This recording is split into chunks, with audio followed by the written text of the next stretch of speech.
Sometimes you have to put things into context to understand how great something is, and how bloated, mismanaged, and even corrupt another thing may be. Well, that's Hollywood for you. That's Hollywood for you. Hollywood! I didn't care much for Godzilla Minus One when I heard about it. Yes, the trailer was good, but for someone who isn't a big kaiju fan, I wasn't big on a trailer filled with Godzilla doing what he always does. Destroy everything. But when I heard that a movie with shots this clean and sets this well realized, a disaster movie with a giant CGI monster wreaking havoc in post-World War II Japan was made for $15 million. Say again? $15 million. You have to say it twice because reflexively your mind cannot reconcile kaiju disaster movie, buildings collapsing, big explosions, giant set pieces, computer-generated monsters with $15 million. I don't believe this. I don't believe you. It's like there has to be a zero missing on that figure to make it more Hollywood friendly, like $150 million. Now that makes sense. Now my mind is at ease because that's the world we live in. Or is it rather the world those crafty Hollywood execs have conditioned us to accept? Those bastards! Those bastards! I haven't watched Godzilla Minus One, but I can already tell you that it's a great movie. Not because everyone on the internet is saying that it's a great movie, but because of its budget and its budget alone. And what that budget says about Hollywood, Disney, Marvel, disaster movies, the future of entertainment, everything. Let me put this into context for you with 2 words. She-Hulk. Oh no, please. No, please. The 9-episode long series was made for $225 million. That's an average of $25 million per episode. So basically each episode of She-Hulk cost more than Godzilla Minus One to make. Remember She-Hulk's CGI? Rubbish! Costume design? Rubbish! Story? Rubbish! And even She-Hulk's, well, this? No, please. No, please. You almost tasted that. Nom, eat it up. Yes. No. Each episode of this costs more to produce than the new Toho kaiju outing. I don't believe this. I don't believe you. And when you account for the fact that She-Hulk episodes were more or less 30 minutes long, while Minus One has a 2-hour runtime, making it $15 million for 120 minutes of great filmmaking, rave reveals, packed theaters, versus $25 million for 30 minutes of terrible CGI, weak storytelling, jokes that don't land, fodder for internet memes, and this. You almost tasted that. Nom, eat it up. The next question becomes how? Where did all that money go? And that applies to Secret Invasion with a budget of $211 million. Rubbish! The Marvels with a budget of $270 million.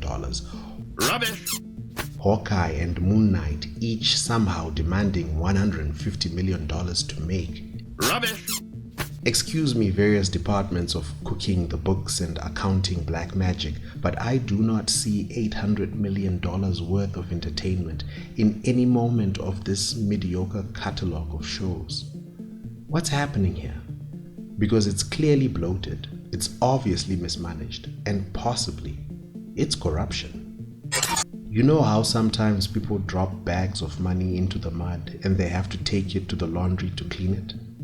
Well, it's my personal opinion that these extraordinary budgets we're seeing from Marvel, Disney, and Hollywood in general, they may possibly have something to do with sanitizing unsanitary legal tender. But instead of bags of money, we're dealing with truckloads upon truckloads of it, which could possibly explain why this No, please. had a budget of $250 million, but this has a budget of $15 million.